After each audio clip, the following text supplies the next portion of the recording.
Good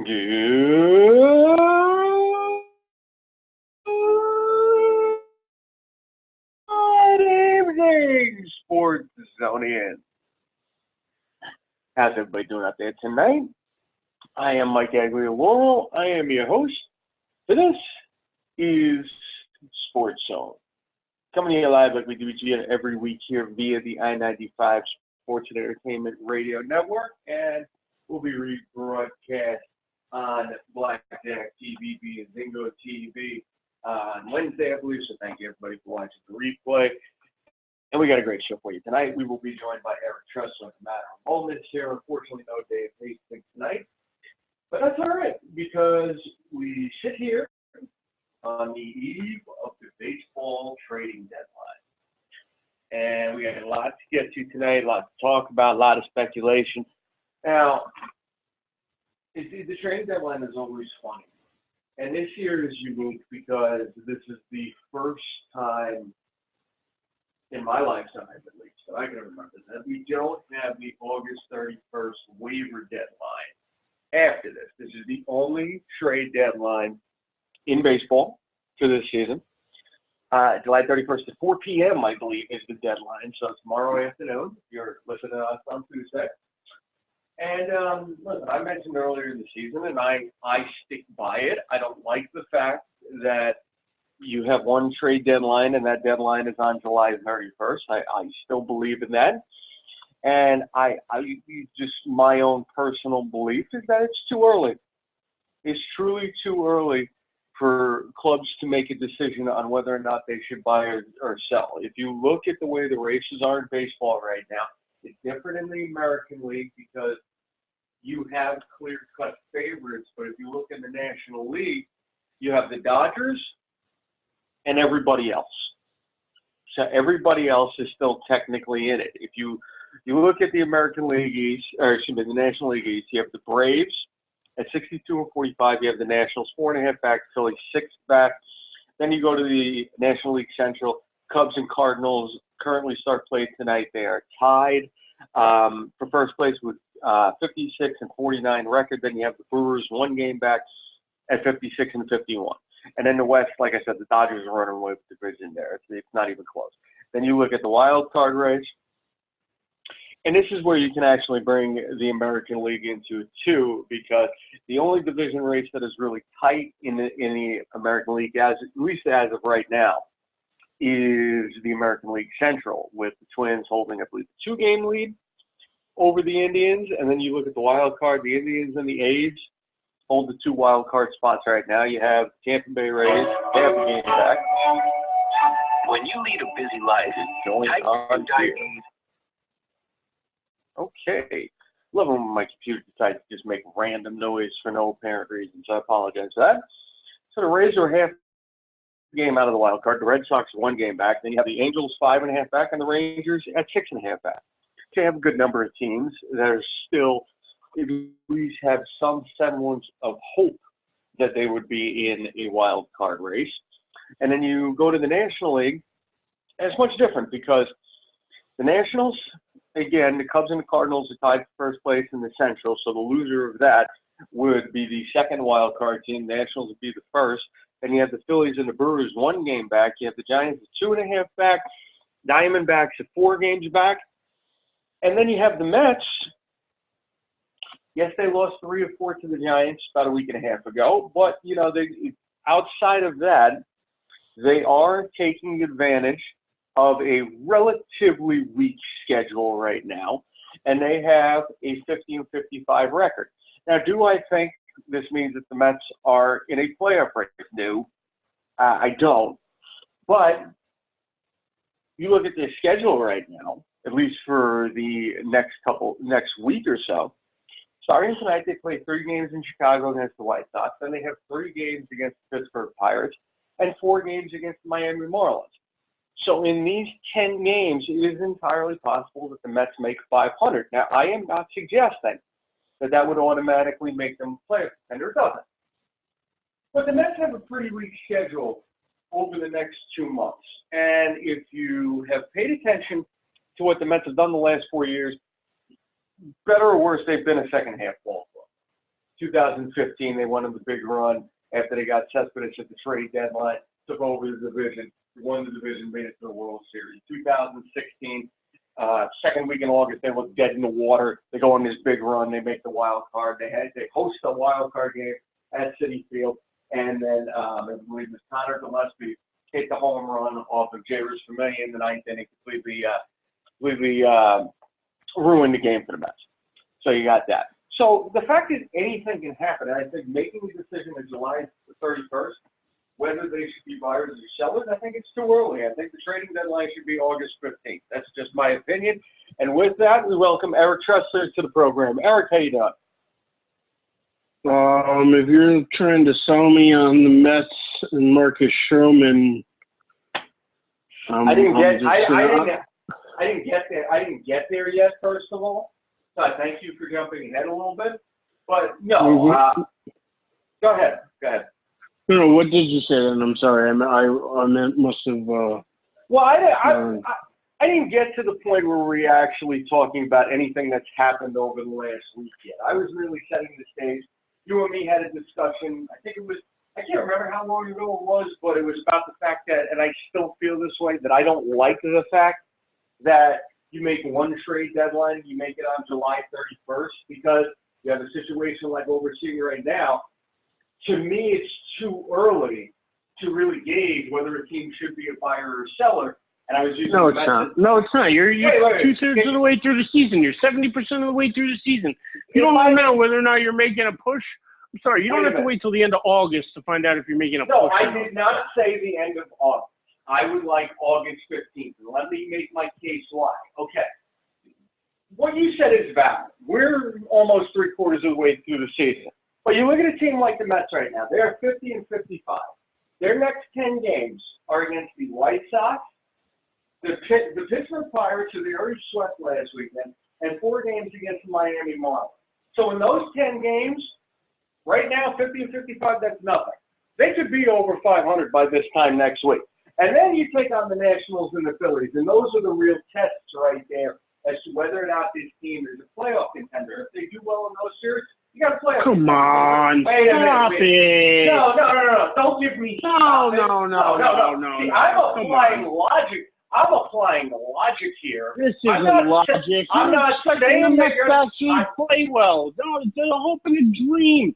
It's like the Knicks landing KD and Kyrie. It's all a pipe dream. It's all a dream. No. Excuse me. Do not project your pipe dream onto me. I told you. Your pipe dream is your pipe dream. Don't you say you're blue orange too. You're blue orange too. Can I finish? Your dumpster fire is connected to their dumpster fire. Stop. You're the one who wanted Kyrie Irving. I told you the entire time. I wanted them both, but I'm telling you that it's the same thing. It's a pipe dream. You're hoping, you're praying, you're hearing good things. Oh, if we do this, if we win this series, if we have a great 10 games, and then we play these teams, and then everything falls right for us. Yeah, maybe we can. You've got plenty words in, and they're all nonsense. You've got plenty words in, they're all nonsense. Come on, August 15th, no. Let the trade deadline off at the 31st.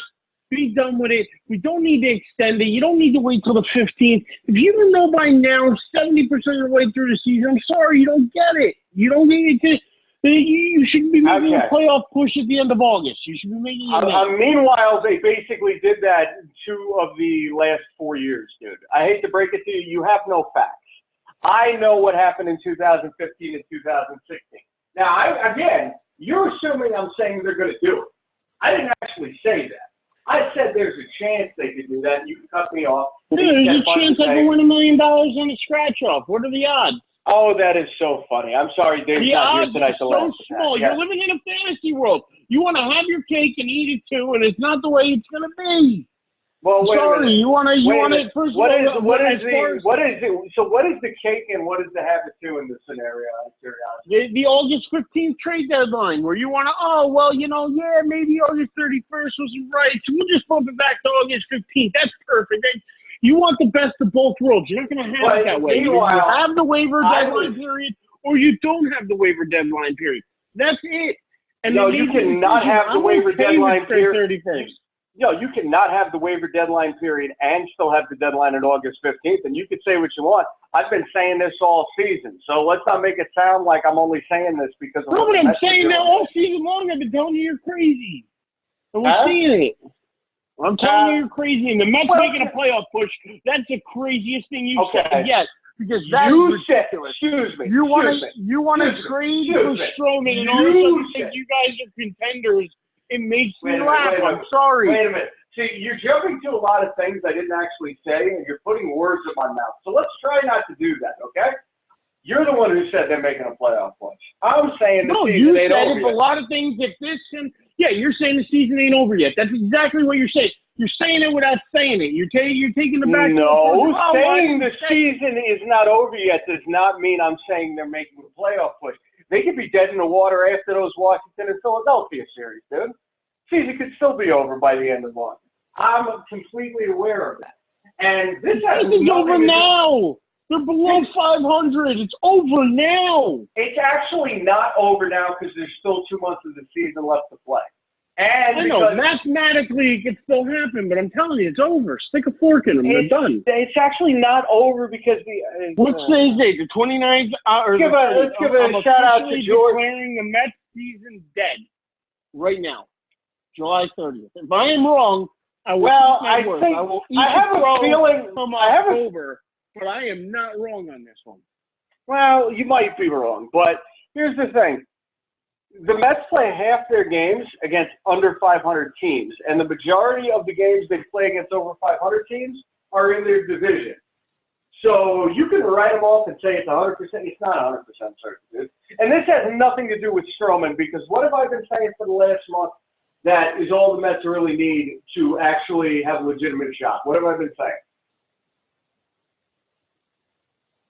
Bullpen help? I don't know. Yes, bullpen help. Yes, that's exactly it. That's what I would have rather done over Stroman. Now, truthfully, I like Stroman. I told you for months I thought he was going to the Yankees.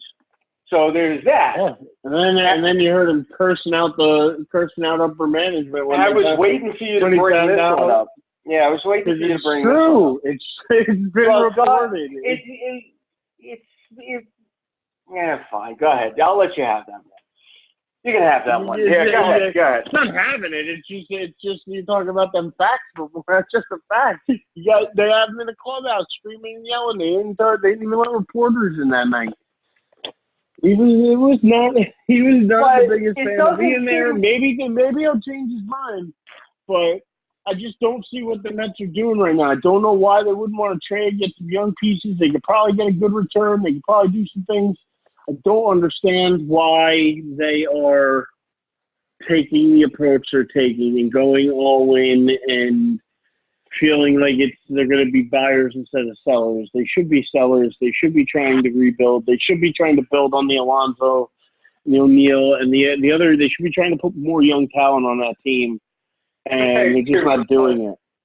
But two things to what you said. First of all, the guys they gave up in the Stroman trade. I get it. They robbed them. They got. I don't know why Toronto decided to go with that trade. They got their 7th and 9th prospect. So I agree with you there that the Mets 100% got the better end of the Stroman. Thank you. All right, because everybody's talking about Anthony Kay in this. Dude, Anthony Kay has been straight garbage since they brought him to AAA. No, I'll agree with you. I think that the Mets absolutely got the better end of the deal. They got a better pitcher. I think that their pitching staff improved by adding it. They also got rid of Vargas, if I'm not mistaken. They traded him. Yeah. Mm-hmm. Yeah, so I mean, not a big loss there. Kind of getting rid of what Vargas named Stroman. I think it upgrades your starting pitching, but you want to laugh though? Help. You need another bat. I don't know if that's the move I would have made. You want to laugh though? I don't know if you heard this one, but the guy they got back for Jason Vargas, AA catcher with a 190 batting average, something like that. The kicker is apparently he went to college at Penn State with the son of Jeff Wilpon. Yep, that's exactly why they went. They pretty much traded him for a ham sandwich. They pretty much traded him for nothing. They traded him for a Wilpon special. I know that kid. He went to school with my son. All right, give us him. All right, we'll take him. There you go. But I mean, listen to prospects. All right. I noticed that. Yeah, they got 3 prospects in the top 30 as ranked by MLBpipeline.com. But yeah, let's take this guy who's hitting 196 in freaking Binghamton. No, I agree with, or Double A. I agree with you on that one. But here's the thing. We all knew they weren't getting anything for Vargas, but it still kind of sucks they couldn't get maybe a bag of chips with that hand sandwich. You know what I mean? That would have been nice considering the guy's been like one of the best pitchers on the staff the whole season. He sucks. He's still terrible. I'm still fine with him going. And upgrading him for Stroman, awesome. Here's the problem, though. You need a bullpen. You need a bullpen. You need another relief arm, in my opinion. And I can't consider them buyers while you're still here and there entertaining offers for Zach Wheeler. And there still is no trade proposal involving a reliever. Like, I'll tell you what I would have preferred. I like Stroman and everything. I think he's going to be fine with the Mets, truthfully. Maybe you take Kay and Woods Richardson, those 2 prospects. Maybe you call up the White Sox, try to get Jose Colome out of them, or try to get maybe any other reliever out there. Like what? Ian Kennedy's actually having a really good year as a closer for the Kansas City Royals. Get him. That I would like. And if you get that, then I would hop on. Then I would truly be drinking the Kool-Aid. Right now, I'm sipping the Kool-Aid. Yeah, I'm waiting for the Yankees. I'm drunk on the Kool-Aid. I'm drunk on the Yankee Kool-Aid right now. I'm just they need starting pitching though, and I won't be chugging it as much if they don't get some more starting pitching because they need the help. They're not getting the length. They need the additional arms, and unless Severino's coming back really soon, unless some miracle happens. Though. Yeah, that's why I don't think it's anytime soon. Yeah. CC now on the DL, but that's not uncommon. He gets knee inflammation all the time. He'll get it drained. He'll get a cortisone shot. He'll be back in like 3 weeks. Yeah, no, he needs the time off anyway to rest him. So I'm fine with that. Paxton, Hap, Tanaka, they've all just, they've been going hard, but they've definitely been giving up a lot of early runs. It's a lot of first inning runs, a lot of second, third inning runs, and they're always playing from behind. They seem to be still winning games, winning series. I know they lost series this weekend to Boston, but we're able to salvage Sunday. Not that worried about that, though, right? I can't see you being that worried about that, right? I'm not, but we need another pitcher. We need at least one starting pitcher, if not 2. We need a starting pitcher and a reliever, or 2 starting pitchers, in my opinion. And it's because we have a great bullpen, but they're getting worn out, and we can't wear them down this early. Absolutely. I'm sorry for interrupting, but I want to throw a shout-out out there in the chat room right now. An old friend of mine from college, George Paul Murphy, is in the chat room right now. Good friend of mine. He actually wrote a couple articles for the website a few years ago, so I want to give him a shout-out. Welcome, George. Welcome. Yes, I do want to kind of throw him under the bus a little bit, though. I can't call him the nickname we called him in high school anymore. I can't do that to him. George. His name is Paul. His name is Paul. I can't call you George. I'm sorry, buddy. Your name is Paul. I knew him as Paul, and then all of a sudden he starts saying he wants to call George. No, I can't do it. I'm calling you Paul. He was a diehard Red Sox fan in college, and now he's apparently a Braves fan. Okay, he's okay. And by the way, he got married a few weeks ago. Congratulations, Paul. Congratulations. You and your lovely wife, I hope you guys have all the luck in the world. I know he lives in Atlanta. He's saying in the chat room he lives in Atlanta. I see all this Brave stuff. Every time I see an update from him, I see all this Brave stuff, and I just keep thinking, this dude's a Red Sox fan. What's he doing? So maybe he converted. Maybe he's down there. Plus, the Braves are in the NL.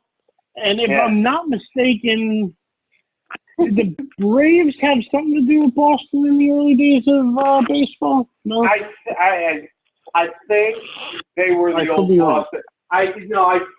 He's definitely gonna say the truth. They were the old Boston Braves or something. I think that was them. Actually, no. I think that weren't they the Milwaukee Braves?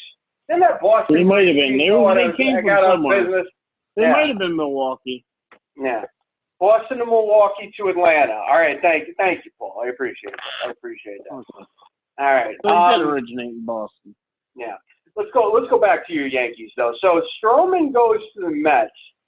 Did you want him on the Yankees? I did and I didn't. I would have much rather thrown a bigger package to get other guys. Yeah. I mean, if I was going to trade for him, I wouldn't have gave up a top prospect. I would have gave up a package probably. Yeah, probably a little better than the Mets gave, but probably not. Well, apparently the Blue Jays were asking for that kid Garcia from you guys. Yeah, and they were going to get him because he's like the Yankees' number one prospect right now, Delvey Garcia. I'm waiting for people to start asking for the kid they just signed from the Dominican, I think. Or what was it? Cuba? What the Martian. The Martian. There you go, the Martian. He's 16 years old, and they say he has the body of like a 26-year-old. It's ridiculous. Yeah. Nah, I don't know if 16-year-olds are eligible to be traded. Have you ever heard of a 16-year-old being traded? I don't know. I don't know the rules on signing people at the age of 16. So the international thing. They've been doing that for years. They've been doing that. I know. That's why I imagine they got to be able to be traded. You're not going to sign them and then hold them for 2 years. Just if you're going to trade him, you're going to trade him. But I just think I'm waiting for him to start teams start asking about him. But it's tough market because a lot of teams are going to squeeze the Yankees. They're going to, just the way it is. It's the business. The Yankees are top dog, and everybody's going to try to pry the best they can out of them. Going to use them in trade bait, as far as, with other teams to push other teams to put in more. I think the Blue Jays acted too early in trading Stroman is what I think. I think they jumped at the Mets offer and they should have waited. I think you have a point on that one. I can agree with you on that one. But I mean, it also depends on what type of offers they were getting. For all we know, the Yankees weren't making anything substantial for him. They wanted Garcia. They weren't going to get Garcia. We don't know what other teams were offering. And listen, I definitely don't think K is anything more than a fifth starter. I think the dude, Woods Richardson, he's 18 years old. He hasn't been that great so far. I tell you this, though. Brody Van Wagenen is taking a freaking blowtorch to last year's draft class. Because Woods Richardson is like the fifth guy of their top 10 draft picks from last year that they have traded away since he became general manager. Which I don't necessarily have a problem with you trading away an entire draft class from last year. You are really banking on your evaluators for this year's draft to completely stock your farm system if you're doing something like that, though. But I want to throw that in there. But anyway, people think he's got some sort of potential there. And for all we know, they weren't getting any better offers. Yeah, I just think it was too early. Trade deadline's up until tomorrow at, 3 or 4 o'clock? They had a few days to wait on some more offers. I think they jumped the gun too early. I got to imagine that some names get traded tomorrow that we haven't heard yet because everything's just too quiet right now. It's just way too quiet. Well, I mean, let's go back to the Yankees here for a second. Let's look at some of the other names that we have heard about. It seems like the two guys who are coming on the strongest are Trevor Bauer and Robbie Ray. You've heard their names a lot recently. I know Robbie Ray, Rosenthal reported that the Mets were looking at him Saturday night, and then the Stroman thing happens. And I don't know. I feel like Robbie Ray has lost a lot of shine off that star the last couple of years. And then Bauer's throwing the ball over the center field fence, getting cursed out by Francona. I think Bauer needs a change of scenery, and the Yankees could offer that. He hasn't pitched poorly this year. He's pitched well in the playoffs. He's been a part of a contender. I would much prefer Bauer to a Robbie Ray. I don't want a Robbie Ray at all. Robbie Ray would be getting like a Sonny Gray. Where we going to start a nursery rhyme here? I mean, come on, you're funny. That's clever. Yeah, stop it. It's the same move. It's not worth doing. Don't do it. Well, I think the difference between getting Robbie Ray and getting a guy like Sonny Gray is Sonny Gray, at the time the Yankees traded him, his home ballpark was Oakland Coliseum, massive pitcher's ballpark. and then you put him in Yankee Stadium, basically Coors Field East, and he crumbled. Ray has a little bit more of experience. I'm not saying he's pitched in a ballpark like that, but he does play the Rockies 18 times a season. I'm not saying he pitches all that, but he does travel to Coors Field to make starts over there, and his home field is Chase Field. So I'm saying, he has a little bit more of a background pitching in a hitter's ballpark than a guy like Gray does. No, I made this experiment before. I don't want to see it go that way. I would rather offer a little more to get Bauer, or I would somehow call. You'd still take Bauer San Francisco. I would take Bauer after that. Yep, because I think he needs to change the scenery. I think it's just he's worn out his time there. He needs a change, and I think that the Yankees could be that change. So, if not, I'll tell you what, I would still call the San Francisco Giants, throw the biggest package I could at him, maybe a Frazier and Andujar, and be like, here we go. Take two guys that are ready to start right now and be potential all-stars. Go ahead. You give us back 1 year, a year and a half of Bumgarner. I think it was only this year, right? And then he's a free agent. Was it this year or next year? Either way, a short period of Bumgarner. I think it's worth throwing it out there. It would be, I think, hard for San Francisco to turn down, even if you had to include another guy like a Florial, or I don't know. I would find a way to make that trade. That's the guy I want. That's the guy who's got the postseason experience I'm looking for, and that's what we really need. Otherwise, my second would be Bauer, and then I don't have a third. I would just load up on the bullpen at that point. Trade for whoever you can bullpen-wise. Load up on the bullpen and ask your starters to go in there and give you 4 innings. But, see, I go back to the idea of having the one deadline being in August 15th, because to me, you guys would have a better shot of getting Bumgarner, at least right now, if the trade deadline was August 15th. Because here's the deal. A month ago, the Giants looked like clear-cut sellers. And then they take 3 or 4 from the Mets. They jump back over 500. They're 54 and 52 right now. They're 2.5 games out of that wild card spot. And you got Bruce Bochy. He already said he's retiring after the season. You have a team that still has a decent amount of guys from those championship ball clubs from a few years ago. You're really going to trade Bumgarner when you still have a shot at the postseason? If the trade deadline was on August 15th, then you see what happens over the next 2 weeks. Maybe the Giants are out of it. Maybe they're a little more likely to trade Bumgarner. Right now, I don't think Bumgarner's moving. No, I don't either. But that's why if I'm the Yankees, I take a shot by calling, being like, listen, here's our best offer. If you refuse this, that's fine. Refuse it. But I would also leak that to the papers like, listen, we offered this, and the Giants turned it down. I have a hard time thinking that if the Yankees really gave them front-end talent, like ready-to-go talent or their top prospects, even, I wouldn't give up Adobe Garcia, but I'd see who else they wanted either down there or, think about a Theo Estrada if you want to add that in. There's other guys there. And throw the best package you can at them. If they still turn it down, they turn it down, but at least you tried. I can't see the harm in it, no harm, no foul. You got to try. In life, you got to try. You got to take a shot. I'm not saying you don't. I'm just saying. But I think the more realistic target is Bauer. I don't expect the Yankees to land Bumgarner. That's a pipe dream. That's like the Mets making the playoffs type dream. It's that kind of odds. It's that kind of odds. It's that long odds. And I understand that. So that's why I'm saying it's okay if we end up with a Bauer. If we don't get Bauer, I'm out on the starting pitching, and I just want bullpen.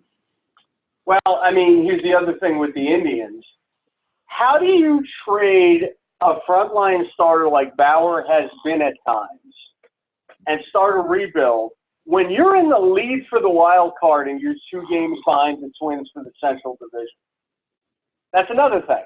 August 15th, Maybe they fall a little more out of it. Maybe they're more inclined to do a trade like that with Bauer. Right now, I think it's a hard sell to your fan base that you're trading a guy like Bauer for a couple prospects when you have the lead in the wild card right now. I just think that's a hard sell for a fan base. I don't think it's that hard if they get Frazier back in the deal with other prospects, because Frazier is the guy that they traded to the Yankees. And they didn't want him, though. They want him now when they know he could be. They weren't sure if he could be an everyday outfielder. Now they know he can be. He's not going to be an everyday out. He's not going to be an everyday outfielder. Look at his everyday outfielder. He's going to be a DH, dude. He's going to be a DH. He's not going to be an everyday outfielder. Last year, everybody said Gary Sanchez's defense sucked, right? Right? Everybody harped on it. Everybody said, "Oh, the pass balls, blah, blah, blah. What kind of catcher is he? He's never going to make it, blah, blah, blah." They're young. They're in their early 20s. They're going to get better. His fielding can improve. The one thing you can't, one thing that's, you need to have when you get to the big leagues is a bat. You can work on your fielding. You need a bat when you get here, and Frazier has an MLB-ready bat. And that's what you need. Whataboutism at its finest there. I'll give you that one. Fine. Here is my last baseball point, and then we can move on to something else, because I'm sure we only have about 10, 15 minutes left. This is the Mets schedule for the rest of the season. And if you want to tell me I'm insane for thinking there's a shot, insane. I know. You don't even have to read it. No, I'm going to read the schedule, and you're going to listen, damn it. And just so you know, Paul in the chat room agreed with you. He agreed with you. He called the Mets garbage. It hurt my feelings, but that's okay. 3 against the White Sox. They're as big as 3 against the Pirates. If not worse. They're the leading dumpster fire in the They are not. They are not. They've been burning bright for years. Stop. Under the Will Pond. Okay, who's made the most recent World Series, Mets or Yankees? The most recent? The Mets. What does that have to do with anything? Yeah, it has to do with something. Who's been the more consistent? Don't tell me that dumpster fire is burned so bright. We made a World Series, damn it. We sucked it up. One time. Yeah, we did terrible. With a lucky pitching staff because they all stayed healthy. It's about health, and to keep that many pitchers, good pitchers, healthy at one time is very hard to do. Every pitching staff in MLB has a hard time doing. Then you rolled them through the playoffs. You lost to the Royals. I don't feel.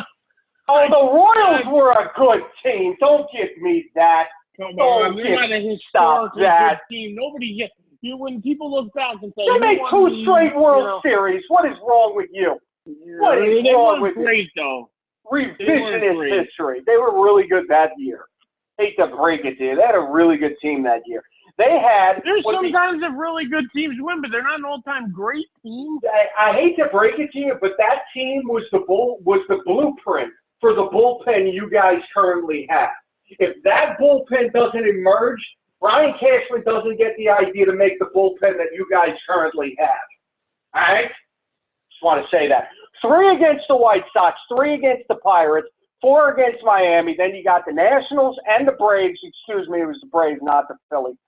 Kansas City, Cleveland, Atlanta, Chicago, Philadelphia. Then you go into September, Washington, Philadelphia, Arizona, the Dodgers, the Rockies, the Reds, the Marlins for 4, and then you close the series with the Braves. You are not telling me the Mets can't go on a run and compete here. You're not telling me. I am. I'm telling you. No, I'm not listening. I ain't saying we're making the playoffs. I'm not saying we're making the playoffs. I'm saying we got as good a shot as anybody. I'm saying you're drunk on the Kool-Aid.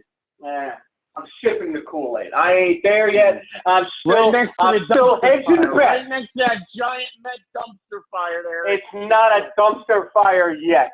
What is this? Oh, it's been a dumpster fire. Yeah, I'm gonna respond to something Paul is saying. Harvey, Thor, Matt DeGrom, Wheeler, Cologne with Mejia, Parnell, and Clifford in the pen. No, that's wrong, Paul. That's wrong. Mejia was suspended at that point. Parnell was off the team. That was not 2015. Parnell hadn't been on the team in a year. Mejia was on. No, it wasn't. Look it up. Familia was the closer. They had Clippard. They had Addison Reed. They had Colon. They still had Hansel Robles, good God. But Mejia and Parnell was not in that bullpen. They were not in that bullpen. You look it up. I will bet you $50 and you can mail it to me. What do you give me an almanac for? Show me their stats in the postseason. Send me their stats in the postseason. You can't find them. You're not going to be able to find them. I'm sorry. So you're not going to be able to find them. They were not there. Your training staff fucked them. Oh, what? We caused Mejia to take steroids and fail 3 drug tests? Really? Training staff is shit. That's why they fired the whole training staff last year. It's not the same training staff. You're a year late with that. I'm not going to read. I know they weren't on the postseason roster. You're wrong.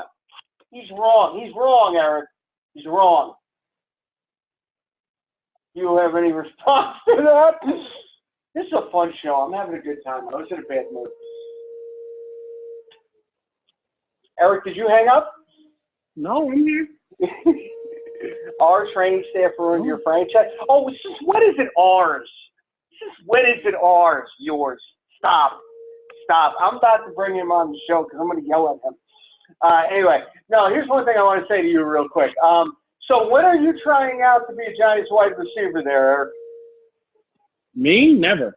I mean, what am I? I don't want to risk the injury woes. I don't want to get hurt. You know, you have a shot. You have a good shot. Huh? I don't want it. I want Eli to find better receivers than me. I mean, it's going to be hard first 4 weeks. Now, Golden Tate suspended. We got Shepard with a broken thumb, Coleman with a torn ACL. It hasn't looked very good for us right now. But season's still to come. Let's see what happens. And we keep the faith. I think this year is going to be a different year. I don't know. I feel something. Something's different this year. Yeah? What do you think is different? I don't know. I think the attitude. I think they've cleared the air. I think they've fixed the locker room, and I think that goes a long way with the team and a long way with the winning culture. So I don't know. I'm not going to go ahead and predict a great Giant season. I'm not even going to probably predict a winning Giant season, especially with all these injuries. But I just don't think they're going to be as putrid to watch as they were last season. So, well, Paul disagrees. Paul disagrees with you. That's all I'm going to say. Who's he a fan of? Is he a Patriots fan, a Falcons fan? I don't know. Paul, who is your football team? I forgot who your football team is. I want to say Patriots, but I'm not sure on that. It might be the Patriots. He might be I don't know. Yeah, okay, he's from Boston. Excuse me. He said, I'm from Boston. Who do you think? Oh, I'm sorry. Yes, he's a Patriots fan. He's still mad that you guys beat him twice, apparently. Listen, he can be mad. I mean, listen, he's got to have all those Super Bowls. They'll still have 2 Giant losses, so we'll take it. And and the ones that we were the ones that messed up the perfect season. I'll take that too. It's just a little icing on the cake. I do have respect for Tom Brady. I think he is a great player all the time, and Bill Belichick. I have respect for him, although I lose a little bit of it when it comes to things like Spygate and Deflategate and all the other gates that they like to put up. But you got to respect what they've been able to do over the last 20 years. So, you got to, at some point, it's not about the Spygates and whatnot. It's actually about the consistency they put on the field and that type of culture. And, you tip your hats to him until Brady retires. I think once Brady retires, Belichick quits too. I've off into the sunset. He's never going to get another quarterback like Brady again. I don't know if I agree with that, truthfully. I think he'll hang on for a couple more years because I think he's never going to have a quarterback like Brady again. But I disagree with that. I think he's going to try to prove he can win without Brady. And I think, listen, it's Bill Belichick, man. Say what you want. But he's already done that with Matt Castle. They didn't even make the playoffs that year, dude. They were 11-5 under Matt Castle. They missed out on the playoffs. That was the year the Jets made the playoffs. I remember that. Paul. 11-5 they missed out that year? They might have. But I just know that I don't think that Belichick has anything to prove, actually. I mean, over the last 20 years, 30 years, 40 years of him being a coach, I mean, he started back in the Parcells system. I don't know. I don't think he has anything else to prove. If Tom Brady goes, I go, what's there to hold on to at that point? What are you there to prove? Huh? I think it's Belichick, man. He always feels he has something to prove. That's why he runs up the score when he's up 35-3. So I'm just saying, I definitely think he's going to hang on for at least a year or two after Brady retires. So we'll see. I mean, listen, if he does, I think it's a mistake. We'll see what happens there. Yeah, I don't know. Other than that, what else is going on? Zeke, knucklehead. Yeah, it's funny because last week Dave kind of called this one that he was going to hold that. I didn't really think he was going to hold that. I still don't really think it's going to go on too much longer. But, apparently he went to Cabo or something when the team reported the training camp. He went to Cabo or something. Somewhere in Mexico, I think. He's throwing a temper tantrum, but then he has to realize that they have other guys to sign first, and I don't understand why he doesn't get that through his thick skull. You've got Amari Cooper. Who do they have to sign first is my question. You have to sign Dak Prescott, and you have to sign Amari Cooper first. I'm sorry. You guys were 7-2 after you traded for Amari Cooper last year, and Dak Prescott, as much as you want to try and fight it, is your quarterback of the future. You get rid of him. I'm not really fighting that, though. Right now. I'm not fighting that. I'm not fighting that, though. I'm fine with it. Yeah, that's fine, but you still got to sign him. And his contract comes before Zeke's. They drafted him a year after Zeke. No, same year. Dak was same year, but Dak, they have 5 years on or whatever because I think it was the first round or rookie or whatever contract. Zeke's got the 5 years. Dak's got less. Yeah, Dak has a 4-year deal. And Amari Cooper comes up at the same time as Dak. You got to get them signed first. They have to be the priority. I'm sorry. Plus, Dak has to realize he wants a ridiculous amount of money, which is all well and good. But why would they do that when they still have 2 years of control with him? He's not doing this in the final year. He's doing this with 2 years left. I don't think he has a leg to stand on. I'd give him a little more leeway if he did this after next season, after they signed Dak and whatever, and he's like, listen, I want my money now. I'm done waiting. Time for me to get paid too. I understand it at that point. I don't understand it with 2 years left when he knows that they got to sign Dak in a month. I'm not going to argue with you on that one, but I also don't think Zeke is looking at it that way because those two are really good friends. Because they basically bonded. Because, like I said, for same draft class and everything, they've gone through a lot together. And I'll tell you right now, Dak knows he needs Zeke next to him. Because you take Zeke off that team, I don't care if they did re-sign Alfred Morris, bring him back. You need Zeke on that team. And I'll give you the I don't think you're going to have to max out paying Dak. I don't think Dak's going to command best player like Carson Wentz or Russell Wilson type money. I mean, you may have to give him $25 a year or whatever, but you're not going to have to give him the $32, $33 million these other guys are getting. Same thing with Amari Cooper. Amari Cooper's not going to get $19 million or $18 million or whatever like Odell Beckham just got. But Amari Cooper still needs to get paid and probably still deserves about $15 or $16 a year. So, I mean, I think you have to be fair with them, get them signed, and then worry about signing Zeke. And I'm sorry, if Zeke can't get that through his head, that's on him. And he's not being a team player at that point. I'm not going to argue with you on that one. All right, we got about You may want your money too, but you got to get everybody else paid as well. You got to keep the trio together. When were the Cowboys the best? When they had Emmett, when they had Irvin, and when they had Aikman. That's when they were their best, right? Why would they want to break that up this early? I love hearing you talk positively about the Cowboys. It's very nice, but it'll also probably never happen. That's just the truth about the Cowboys. But if Zeke could screw this all up for you, Zeke could put the kibosh on this right now. Eric, we got about a minute left here. Chester, thank you so much for being here tonight, my friend. A shout out to Paul in the chat room. I think he left already, but I thank him for being here. Paul's a good man. I love that guy in college, man. Still consider him a friend. So I thank him. Eric Tressler, last words. Baseball push coming up, trade deadline tomorrow. Hopefully some fireworks happen. We can talk about it next week. Nice. Other than that, just until next week. Stay sweaty. Stay sweaty, my friend. And thank you, everybody, for listening. I am Mike Aguilar. Once again, thank you all for listening. Thank you, Eric Tressler. And we'll see you all next week.